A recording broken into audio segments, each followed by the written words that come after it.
नमस्कार दोस्तों, मैं प्रेरणा कश्यप आप सभी का स्वागत करती हूँ।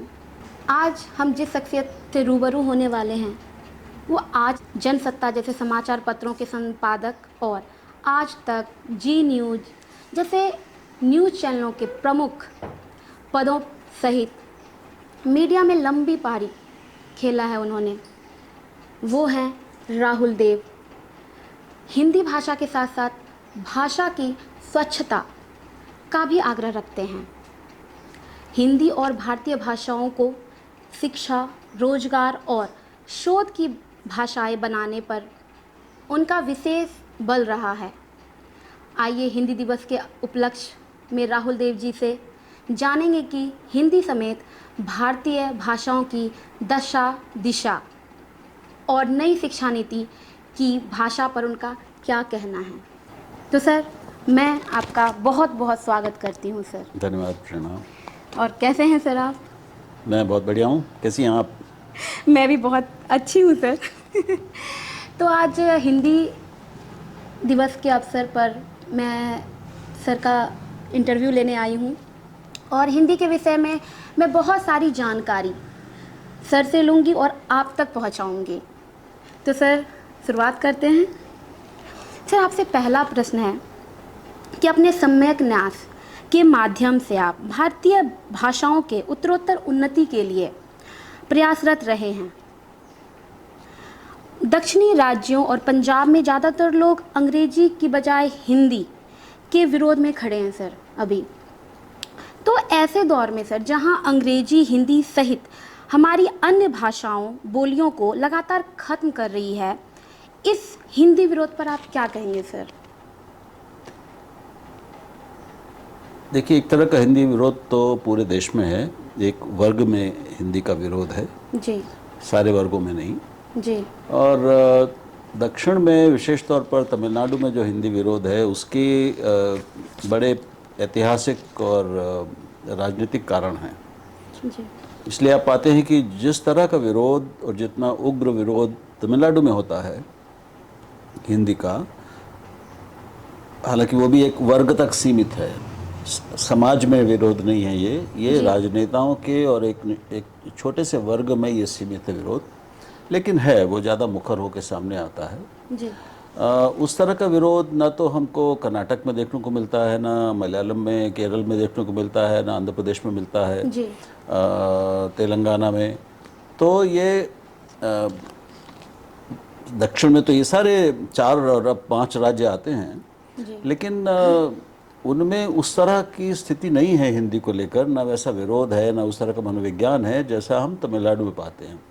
मुझे नहीं मालूम कि हमारे पास कितना समय है इस विषय, इसकी गहराई में थोड़ा जाने के लिए, लेकिन तमिलनाडु में हिंदी विरोध का जो इतिहास है वो लगभग 100 साल पुराना है, 100 से भी ज़्यादा। और एक निश्चित परिस्थितियों में, जैसे पेरियार जिनको कहते हैं, ईवी रामास्वामी नायकर, उनको तमिलनाडु में पेरियार नाम के सम्मानजनक संबोधन से बुलाया जाता है। जी। उन्होंने द्रविड़ बनाम आर्य एक आंदोलन शुरू किया था। वो मानते थे कि आर्यों ने द्रविड़ों को उनके मूल स्थान और उनकी शक्ति से उनको वंचित किया। वो पूरे देश में पहले द्रविड़ में ही थे, द्रविड़ ही थे, और आर्यों ने, आर्य बाहर से आए और उन्होंने उनको खदेड़ के दक्षिण भेज दिया। और उसके बाद से लगातार आर्यों ने द्रविड़ों के साथ अत्याचार किया, अन्याय किया, उनका दमन किया। और एक उन्होंने आर्यों और द्रविड़ों में एक संघर्ष की कल्पना करके उसका पूरा सिद्धांत गढ़ दिया, जी, जिसमें संस्कृत का विरोध, ब्राह्मणवाद का विरोध, उत्तर यानी आर्यों के उत्तर का, उत्तर भारतीयों का विरोध और उत्तर का विरोध, और हिंदी का विरोध। हिंदी चूंकि उत्तर की भाषा थी, प्रमुख भाषा थी, ये उसके 4 खंभे बन गए। उन्होंने एक देश को, अपने दक्षिण भारत के लोगों के सामने कल्पना रखी कि एक द्रविड़ नाडु चाहिए हमको, जो एक अलग देश होगा। वो भारत की मांग से सहमत नहीं थे, वो अपने लिए इन 4 राज्यों में एक द्रविड़ नाडु चाहते थे। लेकिन उनमें इतनी ज़्यादा उग्रता थी और उनके सैद्धांतिक आधार में इतनी कमियां थी कि धीरे धीरे उनकी उस उग्रता की वजह से और दूसरे कारणों से भी मलयालम उससे अलग हो गई। मलयालम के लोग उससे अलग हो गए, जी तेलुगु के लोग उससे अलग हो गए, जी कन्नड़ के लोग उसके अलग हो गए, और अंत में जो द्रविड़ नाडु था, तब उस समय के 4 बड़े राज्यों को लेकर पूरा दक्षिण भारत, वो जी। रह गया तमिलनाडु। तमिलनाडु।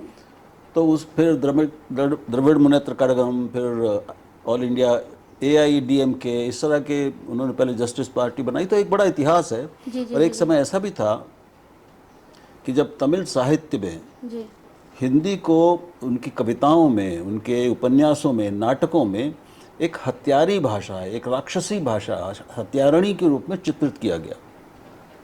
और ये बात इतने लंबे 100 साल से अगर चल रही है धीरे धीरे धीरे, तो ये जी। लोगों के भीतर बैठ गई जी। कि हमारे दुश्मन हैं, हिंदी हमको खा जाएगी, हिंदी तमिल की दुश्मन है, हत्यारिणी है, राक्षसी है। इन्हीं शब्दों का इस्तेमाल किया गया। तो इस तरह वहाँ के पूरे समाज के मनोविज्ञान में ये बात बैठा दी गई जो बिल्कुल निराधार है, लेकिन वो बैठा दी गई। और आज हम पाते हैं कि पिछले 60 साल से कम जी पूरी तमिल राजनीति इसी उत्तर हिंदी आर्य और ब्राह्मणवाद विरोधी विरोध पर आधारित है। जी तो और वही अब वहाँ की सबसे शक्तिशाली राजनीति है। बाकी उन्होंने राष्ट्रीय राजनीति को बिल्कुल खदेड़ दिया वहाँ से। पहले कांग्रेस थी, कांग्रेस ने शासन किया वहाँ पर। जी, तो अब वहाँ पर हम कल्पना ही नहीं कर सकते कि कोई भी राष्ट्रीय पार्टी, गैर तमिल पार्टी तमिलनाडु में पांव जमा सकती है। तो ये एक संक्षिप्त इतिहास है जी जी तमिलनाडु के हिंदी विरोध का। ये एक पक्ष है। दूसरा, आपने पंजाब का उल्लेख किया, तो हाँ, पंजाब में ही नहीं, एक वर्ग में कन्नड़ में भी, कन्नड़ा के एक वर्ग में भी, कर्नाटक में, बंगाल में भी काफ़ी विरोध रहा है। जी तो ये जो विरोध है हमको दिखता है कई बार, ये कुछ वर्गों तक सीमित है। भारत अभी 2 वर्गों में बटा हुआ है। एक है भारत, दूसरा है इंडिया। जी इंडिया यानी अंग्रेजी में काम करने वाले, जीने बरतने वाले वाले लोग। और इनका मतलब भारत की जनसंख्या जब जनगणना होती है तो उसमें भाषाओं की भी गिनती की जाती है, और वो सारे सरकारी आंकड़े हैं। अच्छा अगर आप जनसंख्या रजिस्ट्रार की वेबसाइट पे जाएं, आपको सारे आंकड़े मिल जाएंगे, किस भाषा को बोलने वाले कितने हैं, कहाँ पर हैं, जी और ज़िलों तक ये आंकड़े आपको मिलते हैं। तो जो सरकारी आंकड़े हैं 2011 की जनगणना के आंकड़े, वो हमें बताते हैं कि अंग्रेजी को अपनी प्रथम, द्वितीय या तृतीय भाषाओं के रूप में कुल बोलने वालों की संख्या 10 से 12% है केवल। अच्छा। बाकी सारा जो भारत है वो, यानी 90% भारत, वो अपनी अपनी भाषाओं में जीता है। अच्छा। हिंदी में नहीं, अपनी अपनी भाषाओं में। और हिंदी क्षेत्र चूंकि सबसे बड़ा है, 11 राज्य हैं उसमें, तो वहाँ पर हिंदी उनमें प्रमुख है। लेकिन अब बंगाल में बांग्ला प्रमुख है, महाराष्ट्र में मराठी प्रमुख है, गुजरात में गुजराती प्रमुख है। और वहाँ का समाज अपनी इन भाषाओं में जीता है, उन्हीं में काम करता है, उन्हीं में धंधे करता है, उसी में सपने देखता है, उसी में साहित्य रचता है, कविता करता है, गीत लिखता है। ठीक है ना? तो ये विभाजन है। 90% भारतीय भाषाएं बोलने वाला भारत और 10% अंग्रेजी में ज़्यादातर रहने वाला इंडिया। जी। तो ये जो हमें जो हिंदी का विरोध दिखता है वो ज़्यादातर इस 10% से आता है। अब अंग्रेजी की स्थिति ऐसी है, ये हमारे यहाँ अंग्रेज़ों से आए, अंग्रेज़ों के माध्यम से आई। अंग्रेज़ों ने देश पर, इतने बहुभाषी देश पर, अपने जैसे लोग, अपने गुलाम पैदा करने के लिए अंग्रेज़ी को माध्यम भाषा के रूप में थोप दिया। 1835 में मैकॉले ने जो उनकी नीति बनाई प्रसिद्ध थी। मिनट्स ऑन एजुकेशन और लैंग्वेज आते हैं। तो अंग्रेज़ी पिछले 200 साल से इस देश में एक औपनिवेशिक भाषा के रूप में ही अस्तित्व रखती है। आज भी वो एक औपनिवेशिक भाषा है, भले ही अब वो हमारे संविधान की भाषा है, उसने हमारे स्वतंत्रता संग्राम में भी एक बड़ी भूमिका निभाई। उसके बावजूद भारत के 90% लोगों के लिए आज भी वो एक पराई भाषा है, एक अजनबी भाषा है और विदेशी भाषा है। जी। ठीक है ना? तो ये जो विरोध हमको दिखता है, आपको जो दिख रहा है, तो ये ध्यान रखना चाहिए कि ये एक सीमित वर्ग द्वारा किया जा रहा विरोध है, और ऐसे वर्ग द्वारा जिसको अब अंग्रेजी के कारण एक उच्चता का एहसास होता है, श्रेष्ठता ग्रंथि उनमें आ गई है, अनुभव होता है उनको, जी। और अपने उस शक्ति को वो छोड़ना नहीं चाहते, और जो भी उसको चुनौती देती है, जो भाषा या जो भी शक्ति, उसका वो विरोध करते हैं। तो उनके इस मोह को तो भंग करना बहुत ही ज़रूरी है सर, निश्चित ही जरूरी है। क्योंकि जिस तरह समाज आज अंग्रेजी के पीछे भाग रहा है, और यदि इसको अभी से हम कंट्रोल नहीं करेंगे तो आने वाले भविष्य में जो हमारी भारतीय सभ्यता है, संस्कृति है, और जो हिंदी का अस्तित्व है, वो भी ऐसा लगता है कि ख़त्म हो जाएगी, खतरे में तो है ही अभी। आप मेरी बातें कह रही हैं, मुझे संतोष है धन्यवाद कि सर। आपको भी ये बात ठीक लग रही है। जी। तो मैं तो 20-25 साल से चिल्ला के कह रहा हूँ कि सारी भारतीय भाषाओं का भविष्य बहुत गहरे संकट में है, जी। बहुत धूमिल है अगर चीज़ों को बदला नहीं किया। और ये आज की स्थिति नहीं है अंग्रेजी से मोह। अंग्रेजी से मोह तो 100 साल से ज़्यादा से है। जी। जब हम पाते हैं कि गांधी जी 1917-18 में जी। इस अंग्रेज़ी मोह की बात कर रहे थे, और भी नेता कह रहे थे कि लोगों में अंग्रेज़ी का मोह है, लोग अपने घरों में अंग्रेज़ी बोलने लगे हैं और वो अपनी भाषाओं को छोड़ रहे हैं। ये 1915-16-17 में गांधी जी कह रहे थे। आज हम उससे मतलब 105 साल बाद बात कर रहे हैं। 17 में उन्होंने कहा, हिंदी को राष्ट्रभाषा बनाने की जो बात कही उन्होंने, जी। तो इसका एक लंबा इतिहास है। हाँ जी। और स्वतंत्रता मिलने के बावजूद जो एक आशा थी कि जब स्वतंत्र हुआ है देश, तो वो फिर अब भाषाई परतंत्रता से भी मुक्त होगा। केवल राजनीतिक स्वतंत्रता नहीं, भाषाई स्वतंत्रता भी आएगी, स्वाधीनता आएगी। वैसे नहीं हुआ। और उस समय के प्रशासनिक तंत्र की तरह अंग्रेजी की जो तब तक जकड़ बन गई थी सारे तंत्र पर, हाँ। न्याय में, न्याय व्यवस्था में, प्रशासनिक व्यवस्था में, शिक्षा में और जगह पर, अब तो काफी मजबूती से जड़ जमा लिया है। जी। तो वो कम करने की बजाय हमारी व्यवस्था ने पिछले 76 साल में उसको और मजबूत ही किया है। और आज सबके दिलों में ये बात धंस गई है कि उनको और उनके बच्चों को अगर अंग्रेज़ी नहीं मिलेगी तो वो पिछड़ जाएंगे। ये एक भ्रम है, पूरी तरह भ्रांति है, बहुत भयानक भ्रांति है, लेकिन ऐसी भ्रांति है जो लोगों के दिलो दिमाग में घर कर गई है। इसलिए हमें सब में अंग्रेज़ी के प्रति एक मोह दिखता है। जी सर, जैसा कि आपने तमिल के लिए कहा, पंजाब के लिए कहा, तो चाहे तमिल हो या पंजाबी हो, सारी भारतीय भाषाओं के लिए असली खतरा अंग्रेजी है। जी हाँ, अंग्रेज़ी नहीं है, अंग्रेज़ी का सम्मोहन है, अंग्रेज़ी का मोह है, अंग्रेज़ी नहीं है। जी। कोई भी भाषा अपने आप में खतरा नहीं हो सकती। जी। मैं अंग्रेज़ी का विद्यार्थी हूँ, मैं अंग्रेज़ी से बहुत घोर प्रेम करता हूँ। जी। वो बहुत प्यारी, बहुत सशक्त, बहुत सुंदर भाषा है, बहुत समर्थ भाषा है। हाँ, मोह ही सर, ऐसी भाषा है, सुन लीजिए, कि जिसकी हमको ज़रूरत है, भारत को ज़रूरत है। जी। हर देश को आज एक अंतर्राष्ट्रीय भाषा की ज़रूरत होती है। जी। क्योंकि हम कोई भी देश अब द्वीप नहीं बन के रह सकता। हमें दुनिया से बात करनी है, आना जाना है, लोगों को हमको जाना है, लोगों को यहाँ आना है, व्यापार करना है, ज्ञान का आदान प्रदान करना है। तो एक अंतर्राष्ट्रीय भाषा की ज़रूरत तो देश को होती है। जी।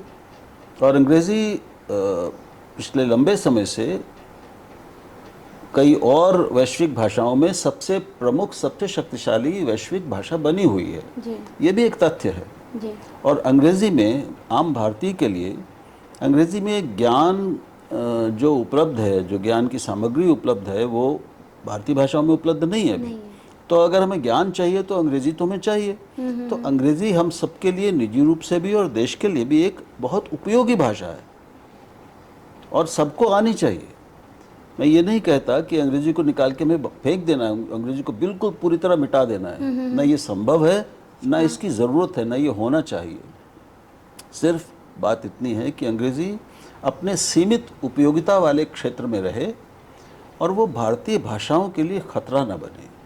हम अंग्रेज़ी सीखें, हम सबको अंग्रेज़ी आनी चाहिए, उससे हमको फ़ायदा होगा, देश को भी फ़ायदा होगा, लेकिन अपनी भाषाओं की कीमत पर नहीं। दुर्भाग्य से अभी जो देश अंग्रेज़ी को अपना रहा है वो अपनी अपनी भाषाओं को खोकर, अपनी भाषाओं की उपेक्षा करके अपनी भाषाओं की कीमत पर अपना रहा है। समस्या यहाँ है। भाषा अंग्रेजी भाषा में नहीं है।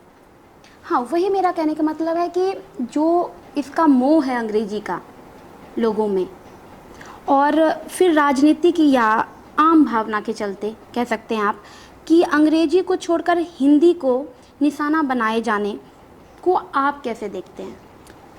आपने खुद ही उसका कारण बता दिया, मोह जो है। जी एक आपने बता दिया सब में मोह है, जी और दूसरे जो मैं पहले ही कह चुका हूँ अपने पहले उत्तर में कि ये जो 10% अंग्रेजी वाला भारतीय वर्ग है या इंडिया जो है, जी उसमें उन लोगों को जो अंग्रेजी के कारण जो एक उच्चता का एहसास, एक शक्ति उनको मिली हुई है, सामर्थ्य मिली हुई है, जी और उनमें एक उनका मनोविज्ञान ऐसा बढ़ गया है, तो उसको कोई भाषा चुनौती दे तो उसका ये जवाब है, उसकी प्रतिक्रिया है। वो जानते हैं कि हिंदी में इतनी ताकत है कि उनकी कोशिशों के बावजूद, अंग्रेज़ी को फैलाने की 200 साल पुरानी कोशिशों के बावजूद अंग्रेज़ी अभी 10 से 11% ही है। 200 साल से कोशिशें हो रही हैं इसकी जी जी जी कि हर भारतीय अंग्रेज़ी में प्रवीण हो जाए, उसी में लिखने पढ़ने बोलने लगे। जी लेकिन अभी वो कितना पहुंची, इतना। तो उसको चुनौती कौन दे सकता है? इसको चुनौती दे सकता है जो सबसे बड़ी भारतीय भाषा है हिंदी, और अपने अपने क्षेत्र में सारी भारतीय भाषाएं उसको चुनौती देंगी और दे रही हैं। तो दूसरी बात कि हिंदी कानून से, संविधान में भारत की राजभाषा है। राजभाषा यानी सरकारी कामकाज में हिंदी की प्रमुखता एक सबकी एक मजबूरी है जी। वो मजबूरी या वो प्रमुखता जो हिंदी की है राजभाषा के रूप में, वो भी उनको चुभती है। और ये लोग मिलकर कुल मिलाकर अब अंग्रेज़ी और दूसरी भाषाओं में लड़ाई खड़ा करने की कोशिश कर रहे हैं जी। कि दूसरी भाषाओं को हिंदी अपने लिए चुनौती और खतरे के रूप में लगने लगे, ताकि उनका अंग्रेजी का साम्राज्य बना रहे। तो वो आपस में लड़ते रहें, अंग्रेजी वाले मज़े ले, दूर खड़े होकर मज़े लें। ये उसके पीछे की एक सोच है, या आप षड्यंत्र कह लें, तो एक मनोविज्ञान है जी। तो उनको ये नहीं दिखता कि वो अंग्रेजी के गुलाम बन के अपना ही कितना नुकसान कर रहे हैं और अपने देश का कितना नुकसान कर रहे हैं, अपनी सभ्यता और संस्कृति का कितना नुकसान कर रहे हैं। उसको उसकी चिंता नहीं है, उनको ये दिखता भी नहीं है। लेकिन उनको और आज अंग्रेजी की जगह हिंदी राजभाषा है, मान लीजिए तमिल होती, मराठी होती, तो अंग्रेजी वालों को उससे समस्या होती। हाँ जी।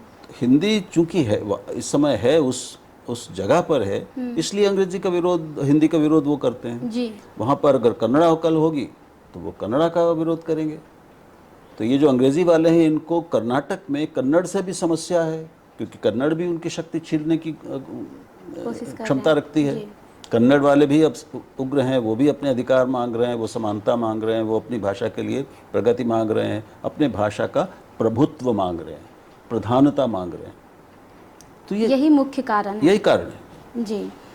सर, जैसे कि आप भाषाओं की शुद्धता की बात करते हैं सर, तो सर हम लोग जानना चाह रहे हैं कि हमारे ज़्यादातर भाषाविद, अनुवादक भाषा जो बहता नीर है के नाम पर किसी भी शब्द को हिंदी में शामिल करने के हामी हैं। तो आपकी शुद्धता के प्रति जो आग्रह क्यों है, ये जानना चाहती हूँ। दूसरा कि सर, उच्चतम न्यायालय को सुप्रीम कोर्ट कहने से क्या फ़र्क पड़ जाता है सर? पहला स्पष्टीकरण तो ये है कि मैंने कभी भी लिखकर या बोलकर शुद्धता की बात नहीं की है। आप अगर थोड़ा कष्ट करें, श्रम करें और देखें, जी। मैं अच्छी हिंदी, अच्छी मराठी, अच्छी पंजाबी, अच्छी बांग्ला, अच्छी कन्नड़ और मलयालम का और तमिल का की बात करता हूँ। यानी अच्छी मतलब साफ सुथरी। हाँ, वही अच्छी का अब ये अच्छी क्या है भाषा? हाँ जी। साफ सुथरी भाषा क्या है? तो स्वच्छ भाषा बनाम शुद्ध भाषा। शुद्ध भाषा नाम की कोई चीज़ ही नहीं है। शुद्ध हिंदी क्या होती है? क्या कोई ऐसी हिंदी है आप और हम बोल सकते हैं जिसमें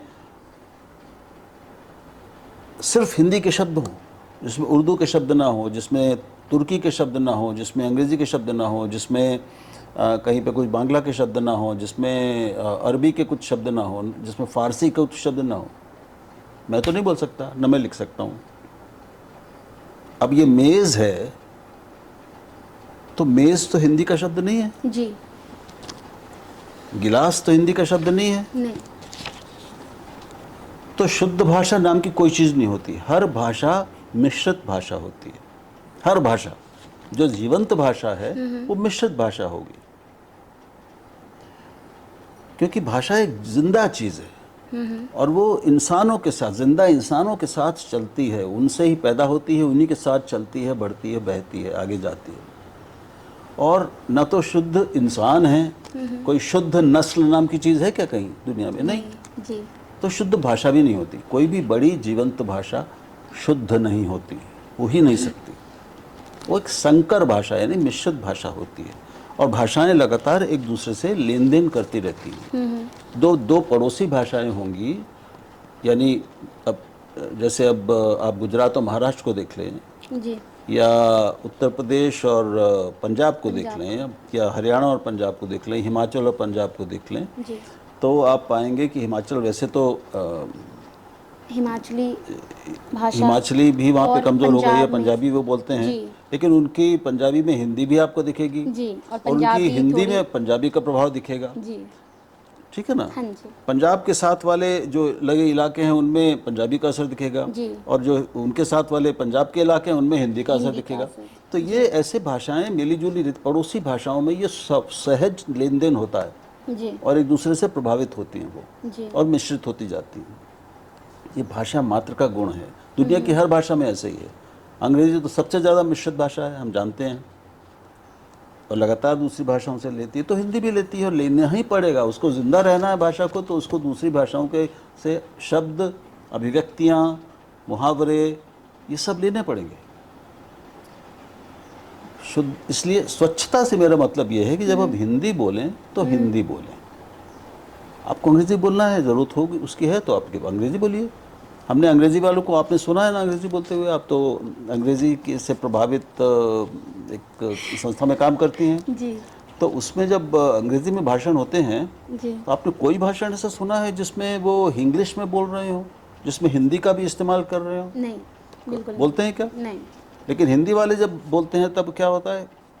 जी इंग्लिश का बिना स्वाभाविक- अंग्रेजी के शब्दों के वो बोल ही नहीं सकते। इंग्लिश वो हिंदी में नहीं बोलते, अभी इंग्लिश बोलते हैं। जी तो हम अंग्रेजी जैसे अंग्रेजी वाले अंग्रेजी बोलते हैं, तो हम हिंदी वाले हिंदी वैसी क्यों नहीं बोल सकते? यह है समस्या, क्योंकि दोनों में एक हीनता और उच्चता का जो भाव है, हिंदी वालों के मन में अंग्रेजी का इतने वो आक्रांत हैं अंग्रेजी से, इसलिए इतना हीनता भाव से भरे हुए हैं कि अपने उसको भरने के लिए, उस भीतर के दैन्य को, उस खोखलेपन को भरने के लिए, उस शर्म को भरने, मिटाने या छुपाने के लिए, तो उसमें अंग्रेजी के शब्द डालकर ये समझते हैं कि वो दूसरे को कुछ ज़्यादा पढ़े लिखे, कुछ अंग्रेजी नज़र आते होंगे। उनको ये नहीं एहसास होता कि वो कितने हास्यास्पद हो जाते हैं। सर, तो उसी में मेरा ये भी सवाल था कि उच्चतम तो न्यायालय ये को सिर्फ- शुद्धता की बात हो गई, मैं आ रहा हूँ उस पर। जी तो शुद्धता से मेरा मतलब समझ गई आप? मैं हिंदी की शुद्धता का मतलब मैं नहीं कहता कि संस्कृत बोलिए, केवल संस्कृत निष्ठ हिंदी बोलिए, बिल्कुल नहीं। हमें सामान्य हिंदी चाहिए। मैं लखनऊ का हूँ, लखनऊ में तो हिंदी उर्दू को आप अलग कर ही नहीं सकते। मेरी जो हिंदी है उसमें एहसास और उसमें इंतज़ार और उसमें किताब और कुर्सी और मेज़, कमरा, मैं इनके अलावा बोल ही नहीं सकता। तो इसमें तो कोई भी हिंदी का शब्द नहीं है। वैसे ही जैसे कार को तो हम कार ही कहते हैं ना। जी अब संस्कृत में भी लिखना होगा तो कार ही तो लिखेंगे, जी। तो लिखा जाता है। हाँ जी बस रहेगी। जो हमने अंग्रेजी से जो चीज़ें ली हैं, तो वो अपने साथ अपने नाम भी लाई हैं। जी तो ट्रक, बस, रेल, ट्रेन, अब हम कितना उसको रेलगाड़ी भी हमने बना दिया, लेकिन रेल तो अंग्रेजी का है। जी कार को हमने चतुचक्रीय वाहन ऐसा तो कुछ नहीं बनाया। नहीं। तो इसी को कहते हैं भाषाओं का सहज लेन देन। लेकिन बस को बस बोलना या कार को कार बोलना एक चीज़ है, लेकिन पिता को फादर बोलना, माँ को मदर बोलना, ये एक बिल्कुल अलग चीज़ है। समस्या ट्रक को ट्रक बोलने में नहीं है। जब किसी भी एक शब्द के लिए हमारे अपने पास पुराना, परिचित, प्रचलित, प्यारा शब्द है, जी तो उसको छोड़कर हम दूसरी भाषा का शब्द क्यों बोलें? और अगर बोल रहे हैं तो क्यों बोल रहे हैं, इस पर विचार करना चाहिए। जी। तो अगर ये मेज़ है मेरे पास तो मैं इसको टेबल क्यों बोलूं? तो अगर मैं मेज़ को टेबल ही बोल रहा हूं तो क्या हुआ है कि मेरी अपने निजी शब्दकोश में से जी। मेरा पुराना परिचित हिंदी का शब्द मेज़ बाहर हो गया जी। और एक दूसरी नए भाषा शब्द। के शब्द ने उसको विस्थापित कर दिया। जी। अभी अधिकांश लोग आप पाएंगे अपनी पीढ़ी के जो आपके लोग हैं जो हिंदी ही जानते हैं, जिनको अंग्रेजी के लोग नहीं, वो उनको अंग्रेजी बोलने को कहा जाए तो वो एक वाक्य शायद बोलना कठिन हो जाएगा। जी। वो भी बोलते हैं मेरे फादर वहाँ हैं, हाँ जी। मेरे एल्डर ब्रदर वहाँ काम करते हैं, मेरी यंगर सिस्टर की वेडिंग है। जी। ये है समस्या। ये इंग्लिश जो है ये शर्मनाक है। जो लोग ऐसा बोलते हैं उनको डूब मरना चाहिए। मैं इतनी उग्र बात कहने को तैयार हूँ। उनको नहीं मालूम कि वो क्या मूर्खता कर रहे हैं, उनको नहीं मालूम कि वो अपनी कौन सी भाषाई और अपने व्यक्तित्व की हीनता प्रकट कर रहे हैं। जी। समस्या इसमें है। ट्रक को और कार को कार बोलने में नहीं, सुप्रीम कोर्ट की बात। जब हमारे पास सर्वोच्च है, उच्चतम है सुप्रीम के लिए, उच्च के लिए हाई कोर्ट के लिए उच्च है, न्याय कोर्ट के लिए न्यायालय है, अदालत है, जी।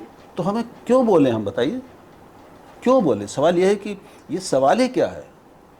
मैं सुप्रीम कोर्ट में हिंदी में क्यों बोलना चाहिए? अगर मेरे पास शब्द नहीं होता तो मैं आराम से बोलता, लेकिन जब मेरे पास शब्द है तो मैं क्यों बोलूं? मैं किसी से कहूँगा भाई प्रेरणा मेरी दोस्त है, मेरी मित्र है, तो जब मैं मित्र कह सकता हूँ, दोस्त कह सकता हूँ, तो फिर मैं फ्रेंड क्यों बोलूँ?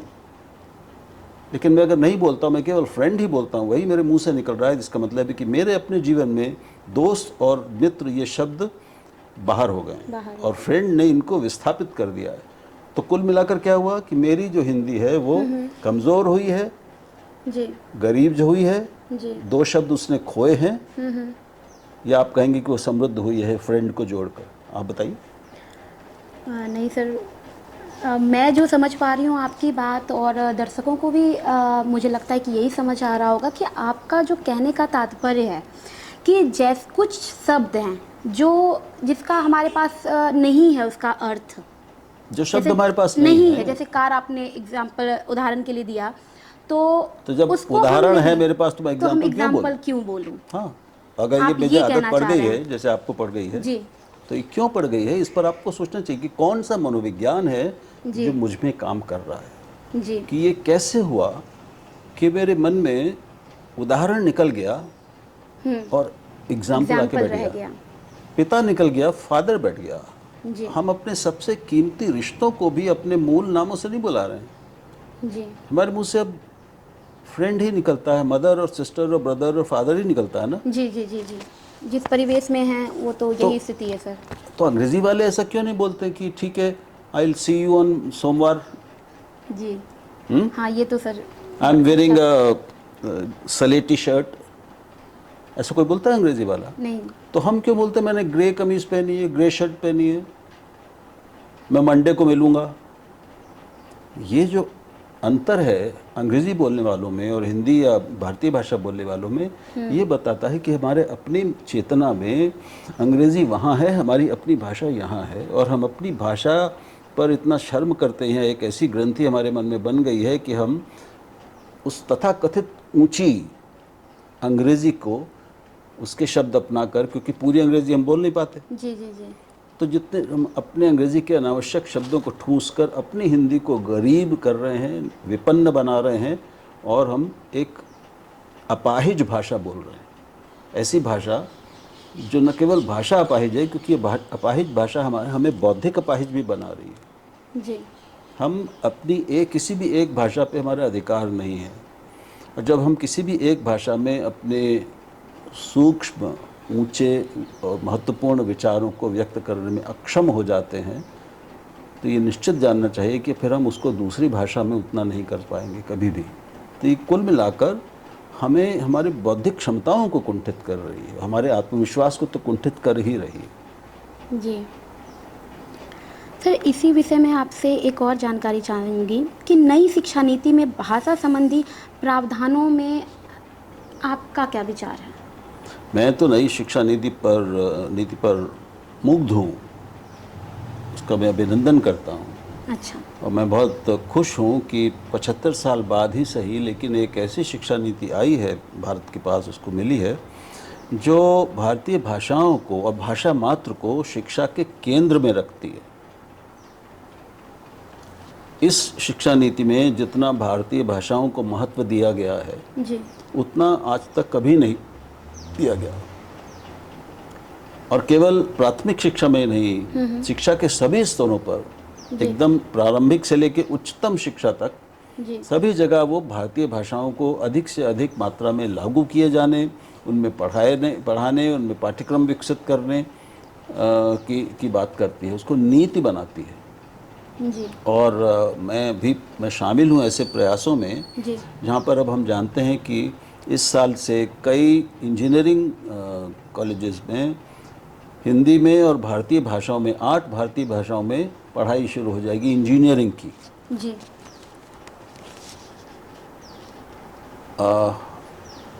अभी तक 11 भारतीय भाषाओं में इंजीनियरिंग के पहले साल की किताबें तैयार हो चुकी हैं।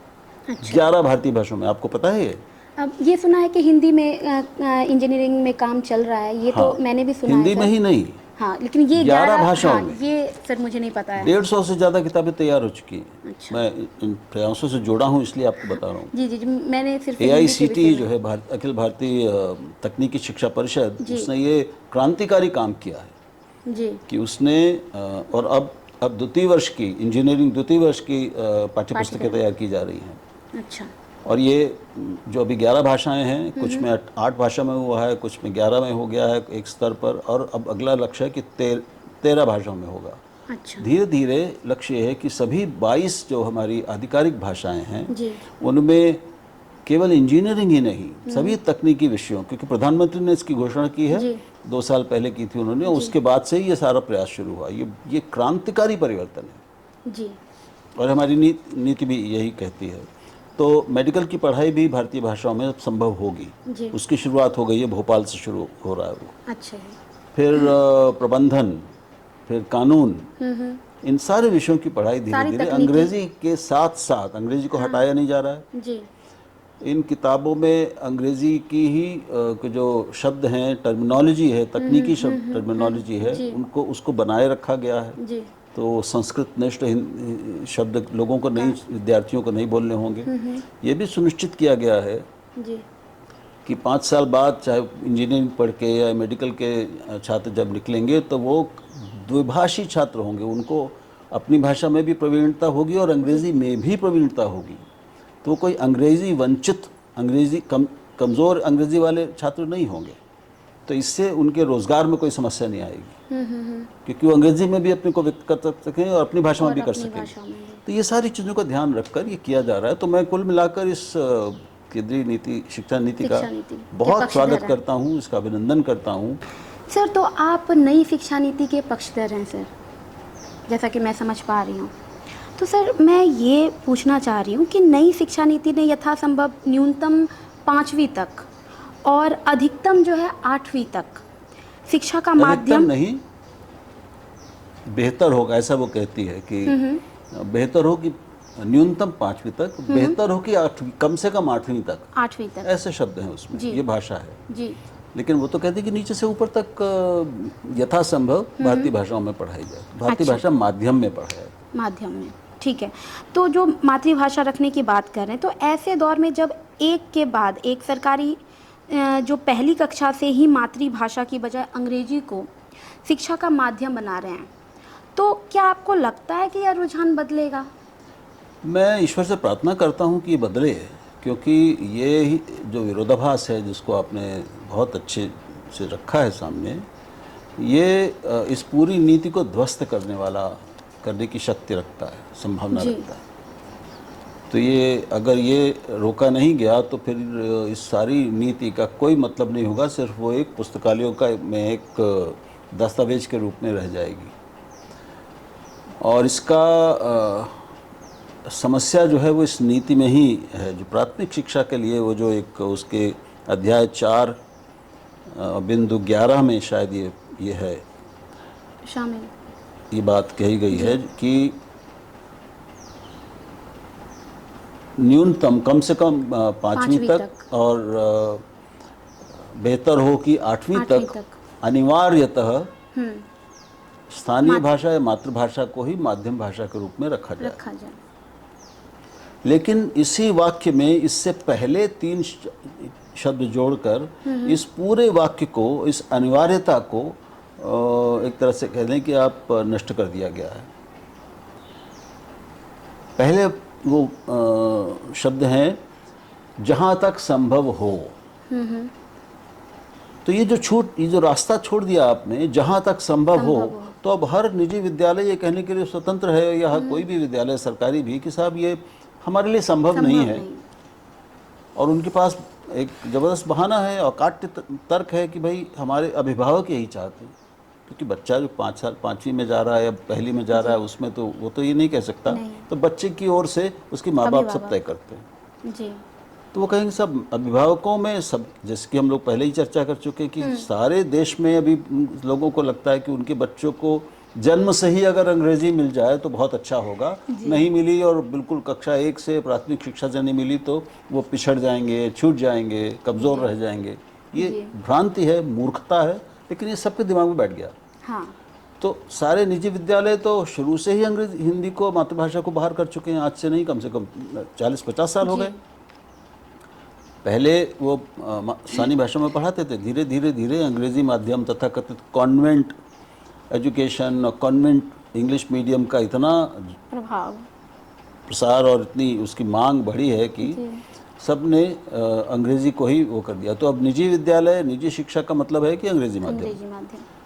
अभी तक सरकारी विद्यालय से बचे हुए थे, क्योंकि राज्य सरकार में ये नीति थी, उनकी अपनी शिक्षा नीति थी कि स्थानीय उस प्रदेश की भाषा में वही माध्यम भाषा होगी। अब दिक्कत ये है कि इसी अंग्रेजी मोह के कारण भारतीय भाषा माध्यम के जो सरकारी विद्यालय हैं उनमें लोगों ने अपने बच्चों को भेजना ही बंद कर दिया जी। वो या तो बंद हो रहे हैं या उनमें छात्रों की संख्या इतनी कम हो गई है कि वो बिल्कुल निष्प्राण हो गए हैं जी। कई जगह वो बंद हो गए। तो अब सरकारों ने क्या किया है कि भाई कुछ क्या करें, अपने स्कूलों को कैसे बचाएं, अपने शिक्षकों को काम कैसे दें जी। तो इसको अंग्रेजी माध्यम कर दो। तो बहुत सी सरकारें अब ये कर रही हैं। और दुर्भाग्य यह है कि हमारे देश में हमारे अधिकांश राज्यों के शिक्षा मंत्री, उप शिक्षा मंत्री कह लें या मुख्यमंत्री भी कह लें, तो ये दुर्भाग्यपूर्ण ये कहना पड़ता है बहुत दुख के साथ कि उनको शिक्षा के बारे में, शिक्षा और भाषा के अंतर संबंध के बारे में कोई समझ नहीं है जी। उन्होंने इन विषयों का न तो कोई कभी गंभीरता से अध्ययन किया है, और हमारी जो राजनीतिक व्यवस्था है उसमें शिक्षा मंत्री आज एक व्यक्ति होता है, 6 महीने बाद, 1 साल बाद कोई दूसरा आके बैठ जाता है, फिर ज़रूरत पड़ी राजनीतिक स्थितियाँ बदली तो कोई और आ जाता है। तो कोई एक तो उनमें स्थिरता नहीं होती। नौकरशाही के स्तर पर भी यही है। शिक्षा सचिव आज कोई एक है, कल को दूसरा जाएगा, परसों तीसरा जाएगा। तो नीतियों में और समझ में, जिस समझ से नीतियां बनती हैं, बननी चाहिए, उनमें कोई स्थिरता और निरंतरता नहीं। और जो हमारे शिक्षा सचिव है या शिक्षा के स्तर पर जो शक्तिशाली जितने भी वर्ग हैं, पूरी नौकरशाही, और जो चुने प्रतिनिधि हैं, जो मंत्री बनते हैं, उन्होंने उनको कोई अभ्यास ही नहीं है। उनको कोई मैं कहूँगा कि उनके पूरे जीवन के अनुभव में कोई गंभीर चीज़ों का अभ्यास करने का, अध्ययन करने का कोई अभ्यास नहीं उनको, वो हुआ नहीं कभी। तो वो इन चीज़ों को समझते नहीं हैं, ना तो उनकी प्रतिबद्धता है। आज हमको मुझे शिक्षा मंत्रालय दे दिया गया, मेरी प्रतिबद्धता अपना मंत्री पद बनाए रखने में और मुख्यमंत्री को खुश रखने में है, पार्टी को खुश रखने में है जी। तो मैं कल को मुझे कहा जाए आप जाइए उद्योग संभालिए, तो मैं उद्योग संभालने लगूंगा। कहा जाए आप खेलकूद संभालिए, तो मैं खेलकूद संभालने लगूंगा। नौकरी बची रहे, यानी मंत्री पद बचा रहे। यही स्थिति सचिवों के साथ है जी। तो शिक्षा के लिए इतने जो देश का भविष्य बनाने और तय करने वाली चीज़ है शिक्षा, जो किसी देश के लिए सबसे ज़्यादा महत्वपूर्ण विषय है जी। उसमें ना तो नीति की कोई स्थिरता है, निरंतरता है, ना समझ की कोई स्थिरता है जी। और ना हम कहेंगे कि शिक्षा के एक कार्यक्रमों और नीतियों की, और जो बदलती हुई उसके जो कहूँगा जो गतिकी है, यानी डायनेमिक्स हैं, उसकी जी। कोई समझ है ना। वैश्विक जो शिक्षा का विमर्श है दुनिया में जो चल रहा है, जो उच्चतम स्तर पर शैक्षिक विमर्श है, शिक्षाचर्या का विमर्श है, उससे उनका कोई न तो स्पर्श है न उनको कोई उसका अनुमान है। तो बहुत ही सतही स्तर पर ये नीतियाँ बनती हैं, कार्यक्रम बनते हैं, फैसले लिए जाते हैं, और धीरे धीरे, और तभी हम पाते हैं कि हमारी शिक्षा का ये स्तर हो गया। जी। इन सब राज्यों के पास जो ऐसा कर रहे हैं, ये विकल्प मौजूद है, हमेशा से था, आज से ही नहीं, कि वो अपनी शिक्षा की उत्कृष्टता इतनी बढ़ा दें कि मातृभाषा, क्योंकि हर भाषा में, संसार की हर भाषा में उच्चतम शिक्षा दी जा सकती है। जी। ये भाषा की अपनी शक्ति है। जी। भाषा से हम जो चाहें उससे पा सकते हैं, हम मांगते ही नहीं उससे। और हमारे दिमाग में ये बैठ गया कि उच्च शिक्षा, तकनीकी शिक्षा मतलब अंग्रेजी शिक्षा, अंग्रेजी भाषा। ये मूर्खतापूर्ण है।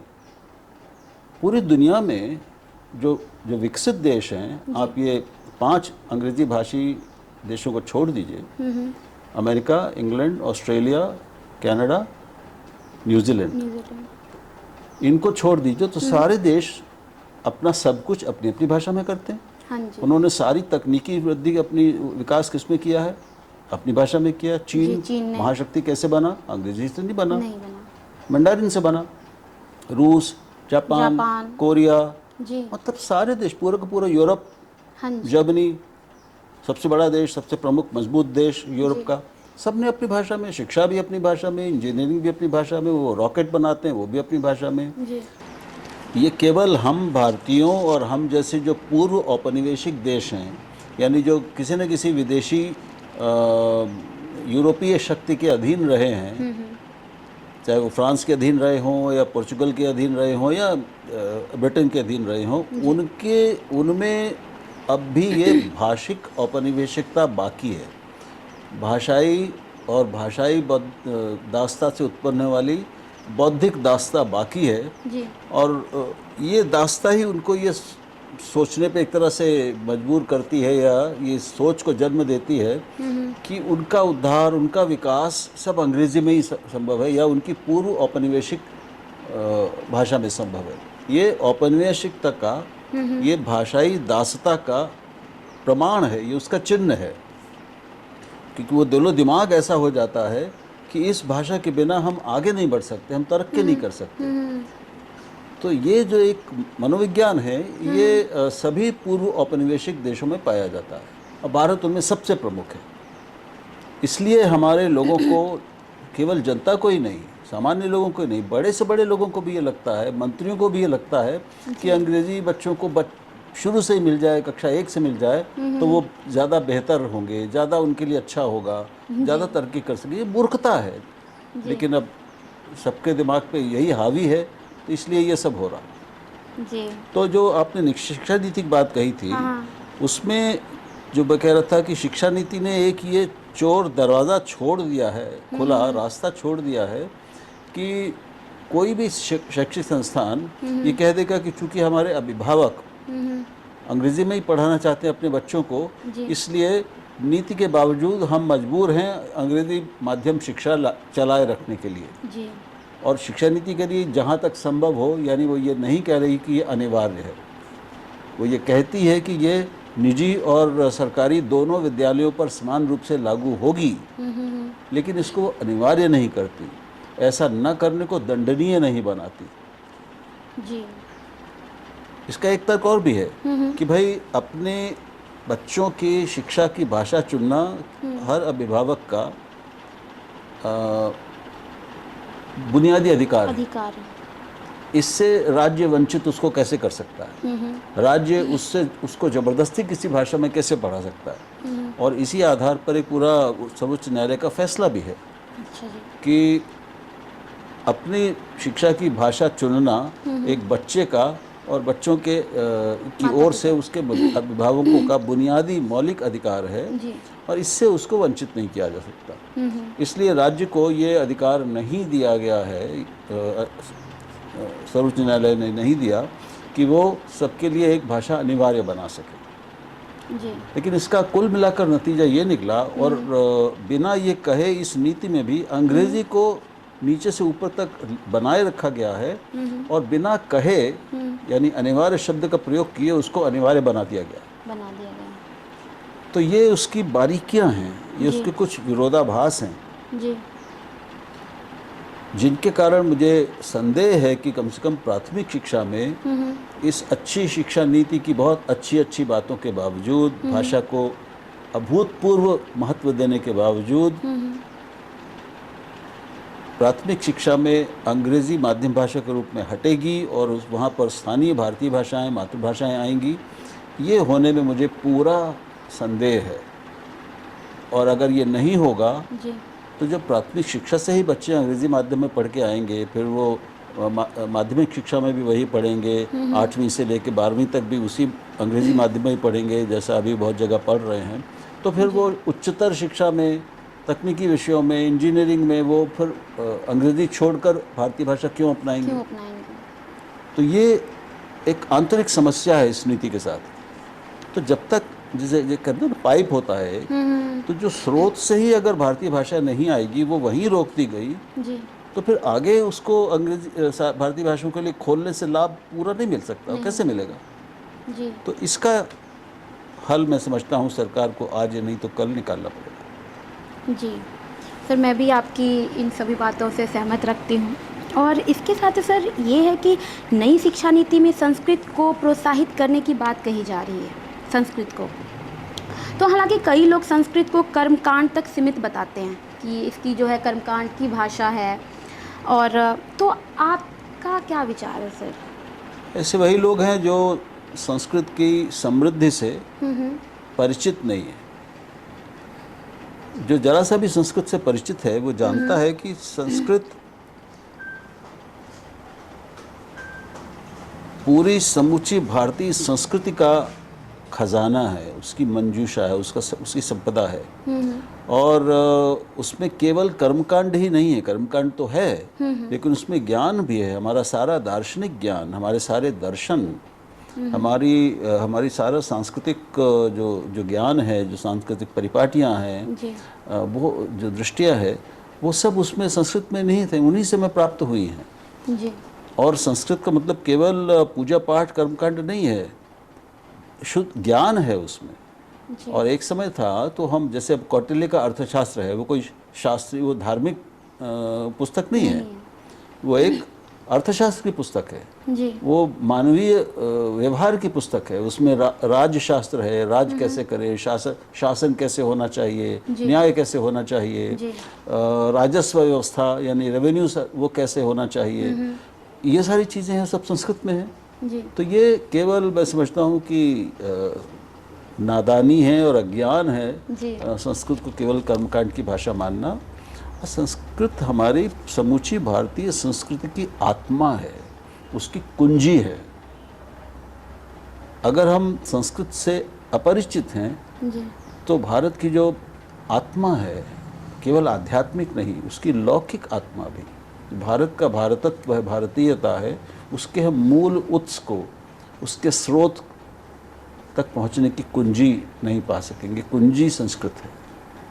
तो भारत को जानना है उसकी पूरी संपूर्णता में, समग्रता में और गहराई में, तो संस्कृत के बिना काम नहीं चल सकता।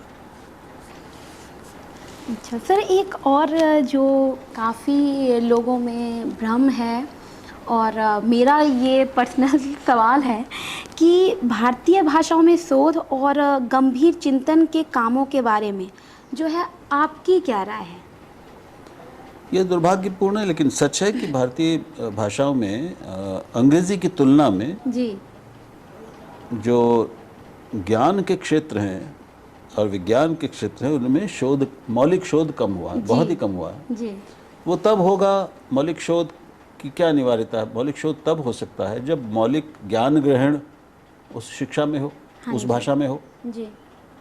तो इसलिए हमारे जो शोध है, भारतीय शोध भी है अलग अलग विषयों में, उसमें हम पाते हैं कि उतनी मौलिकता नहीं है जी।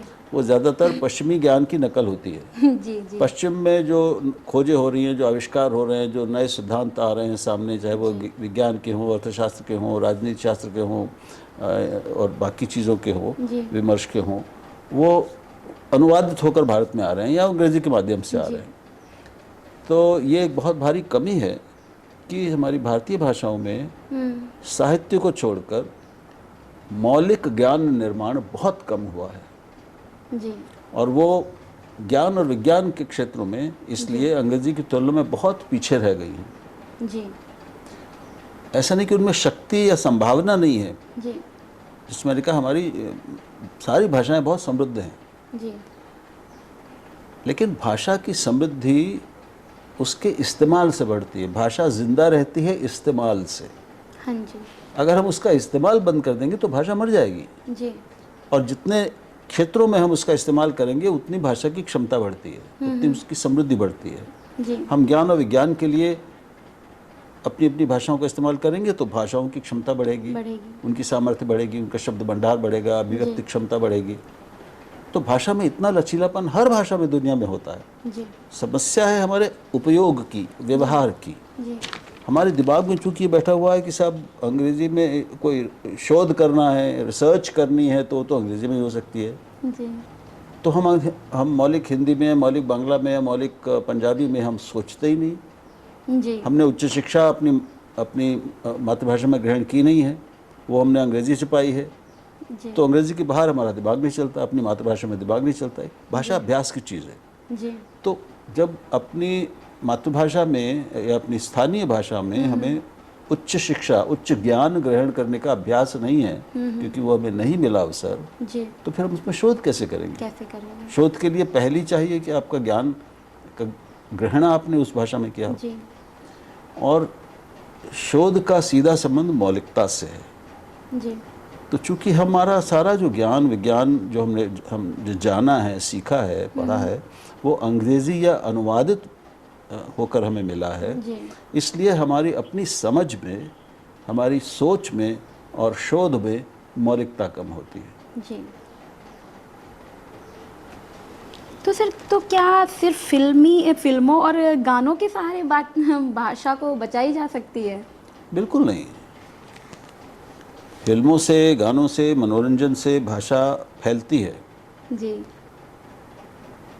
हिंदी के और सारी भाषाओं के प्रचार प्रसार में, मुख्य तौर पर हिंदी की भाषा में, हिंदी सिनेमा का बहुत बड़ा हाथ है। मतलब वो इतना बड़ा है कि उसको नापना कठिन है। जी। लेकिन हम सबको उसका एहसास है। तो और ये हर भाषा के साथ है। जी। लेकिन भाषा का भविष्य सिनेमा और मनोरंजन से नहीं बनता, जी। वो तो मौलिक ज्ञान निर्माण से बनता है। क्योंकि भविष्य निर्माण कैसे होता है? वो तो ज्ञान से होता है। जी।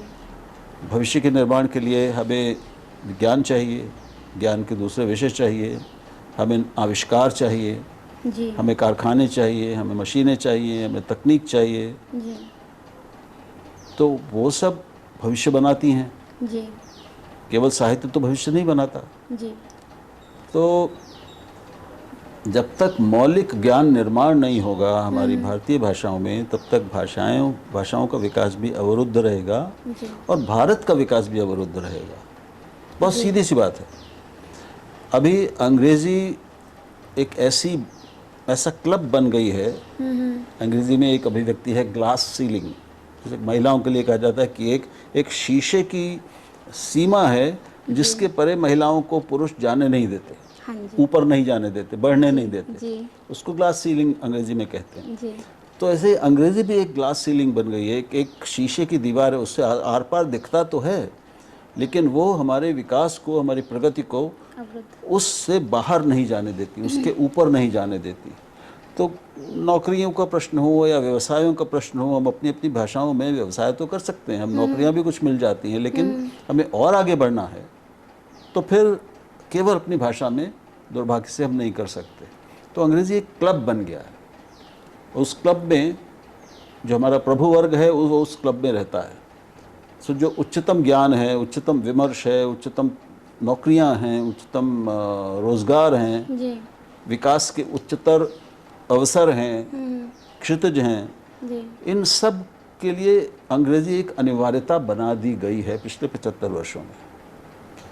तो इससे क्या होता है, असर क्या होता है कि जो प्रतिभा है वह युवा प्रतिभा, और प्रतिभा तो केवल अंग्रेजी में पैदा नहीं होती, जी वो तो हर देश के हर हिस्से में, जी हर भाषा क्षेत्र में पैदा होती है। जी तो एक सीमा के बाद भारतीय प्रतिभा जो अंग्रेजी वंचित है वो कुंठित हो जाती, वो आगे नहीं बढ़ पाती। जी तो सोचें कि हम ये 10% अंग्रेजी, बहुत लोगों को लगता है कि अंग्रेजी के कारण भारत प्रगति कर रहा है। देखिए आईटी में कितनी बड़ी नौकरियां हो गई, कितनी कमाई कर रही है भारत ने, कितनी बड़ी आईटी की महाशक्ति बन गया। लेकिन बाकी सबका क्या है? आईटी में 50 से 60 लाख लोग काम करते हैं, उनको नौकरियां मिली हैं। सिर्फ 100 बिलियन के आसपास, 100-125 बिलियन उसकी कमाई है। हमारी अर्थव्यवस्था 3 ट्रिलियन की है। हाँ जी ट्रिलियन बिलियन का जी। फर्क जो हम अगर जानते हो तो, जी और अब बात हो रही है कि उसको 5 ट्रिलियन की अर्थव्यवस्था बनाना है। तो ये जो बाकी जो इस 10% के बाहर जो संगठित क्षेत्र है और उसमें अंग्रेजी की एक हमें व्यापकता दिखती है, सर्वव्याप्ति दिखती है, उसके बाहर जो हमारे लघु और मध्यम उद्योग हैं, जो व्यावसायिक और व्यापारिक और आर्थिक गतिविधियां हैं इस देश की, वो तो सब अपनी अपनी भाषाओं में होती है। जी खेती अपनी भाषाओं में होती है, जी बाजार और धंधे, आड़त, ये सब कुछ अपनी भाषाओं में होता है। हाँ जी और इसी में ज़्यादा लोगों को रोज़गार मिलता है। जी वो सब अपनी अपनी भाषाओं में होता है, लेकिन एक सीमा के बाद वो बढ़ नहीं सकते। तो किसी भी स्वतंत्र देश में स्वतंत्रता का मतलब क्या है कि हर किसी को भाषा, क्षेत्र, धर्म, जाति, इन सारी बाधाओं को हटाकर अपना उच्चतम विकास करने का अवसर मिले। जी इनमें से कोई भी चीज़ उसकी बाधा ना हो विकास में। लेकिन हम पाते हैं कि अब जाति उतनी बड़ी बाधा नहीं रही, पहले एक जाति भी थी। हाँ जी एक वक्त में। अब जाति भी उतनी नहीं रही आरक्षण के कारण, बहुत सारे अब आप किसी भी जाति के हों, अगर आप में प्रतिभा है और बाकी चीज़ें, तो आपको विकास के अवसर मिलते हैं। लेकिन भाषा, अंग्रेजी भाषा अभी भी विकास की सारे भारतीयों के लिए एक सीमा के बाद विकास की बाधा के रूप में बनी हुई है। और आपके पास अगर अंग्रेजी नहीं है तो आपके पास कितनी परिश्रम की क्षमता हो, कितनी लगन हो, कितनी बड़ी महत्वाकांक्षा हो, और कितनी ज़बरदस्त प्रतिभा हो, मौलिकता हो, लेकिन आप एक सीमा के बाद नहीं बढ़ सकते। जी क्योंकि एक ऐसी भाषा आपके पास नहीं है जो दरअसल भारतीय भाषा है ही नहीं, वो किसी और दूसरी जगह की भाषा है। जी तो इससे बड़ा दुर्भाग्य क्या होगा? जी और ये कैसी स्वाधीनता है? तो सच्ची स्वाधीनता का मतलब ये है कि हर भारतीय को, हर भारतीय प्रतिभा को, जिस भी भाषा में पैदा हुई हो, उसको उच्चतम ज्ञान ग्रहण के, उच्चतम शिक्षा ग्रहण के, ज्ञान ग्रहण के, उच्चतम विकास के अवसर मिले। जी तो ये तब जब होगा तब हम मानेंगे कि भारत का विकास होगा। अभी तो इंडिया का विकास हो रहा है। जी भारत के विकास के लिए ज़रूरी है कि मौलिक ज्ञान ग्रहण, ज्ञान निर्माण और भविष्य निर्माण ये भारतीय भाषाओं में हो। शोध, मौलिक शोध भारतीय भाषाओं में हो। और मेरी भाषा कोई भी हो, वो मेरी बाधा ना बने, वो मेरी अयोग्यता ना बने। अभी तो अगर मैं हिंदी का आदमी हूँ, मान लीजिए कि मैं हिंदी में बहुत अच्छी मेरी हिंदी हो, बहुत अच्छा अधिकार हो, लेकिन वो मेरे किसी काम की नहीं है। ये लोगों को भी दिखने लगा, इसीलिए वो अपनी अपनी भाषाएं छोड़ रहे हैं। जी कि मेरी भाषा एक सीमा के बाद मेरी मदद नहीं करती आगे बढ़ने में, उसके लिए मुझे अंग्रेजी की बैसाखी चाहिए। तो ये तो कोई स्वाधीनता नहीं हुई, ये मजाक है। तो मुझे प्रतिभा को कोई किसी बैसाखी की जरूरत नहीं होनी चाहिए। जी वही तो एक स्वतंत्र देश होगा। बाकी सारे देशों में तो अपनी भाषाओं में लोग, सारे देश वो लोग काम करते हैं, आगे बढ़ते हैं। क्या उनको अंग्रेजी की ज़रूरत नहीं पड़ती? उनको जितनी अंग्रेजी चाहिए वो उतनी सीखते हैं, काम करते हैं, अपनाते हैं।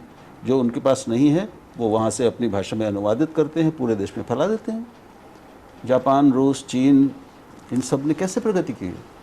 जी तो वो ज्ञान से वंचित नहीं रखते अपने आप को। किसी भी भाषा में कोई भी नया आविष्कार हो, कोई नया पर्चा लिखा जाए, कोई नई पुस्तक लिखी जाए, उसका वो तुरंत अनुवाद करते हैं अपनी भाषा में और अपने देश में फैला देते हैं। जी तो उसके विश्वविद्यालय, उसके छात्र, उसके शिक्षक उस ज्ञान से वंचित नहीं रहते। हमारे यहाँ उल्टा है। हमारे यहाँ अंग्रेज़ी आपके पास नहीं है तो आप न तो भौतिकी में आगे बढ़ सकते हैं, ना आप वनस्पति शास्त्र में आगे ज़्यादा पढ़ सकते हैं।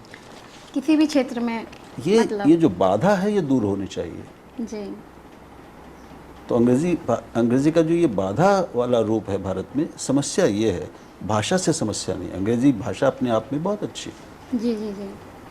तो सर बहुत अच्छा लगा आपसे बात कर और हमारे दर्शकों को भी काफ़ी ज्ञान मिला। और जो मोह है अंग्रेजी का हमारे समाज में, तो मुझे लगता है कि आज आपकी एक बातों बात को और कह दूं सुनकर प्रेरणा, वो ज़रूरी है हमारे जी। सभी दर्शकों के लिए, जी जिनके भी मन में ये बात है कि जैसे मैंने कहा अंग्रेज़ी तो सबको जी आनी चाहिए, चाहिए। सबको आनी चाहिए। जी वो कैसे आए? तो पहली बात तो ये समझना है कि ये ज़रूरी नहीं है कि हम अंग्रेज़ों की तरह अंग्रेज़ी बोलें। जी जब वो हमारी तरह हमारी हिंदी नहीं बोल सकते, हमारी तरह हमारी पंजाबी या बांग्ला या मराठी या तमिल नहीं बोल सकते, जी क्योंकि ये अपेक्षा नहीं है दुनिया में। हाँ जी। हमसे अपेक्षा है कि हम अपनी ही भाषा अच्छी तरह से बोलें। जी विदेशी भाषा हम विदेशियों की तरह बोलें, ये अपेक्षा ही गलत है। ऐसा कहीं नहीं होता दुनिया में। हम्म। तो एक तो ये दिमाग से निकाल देना चाहिए, हमें जी। एक अच्छी काम चलाओ अंग्रेजी आनी चाहिए। हम्म।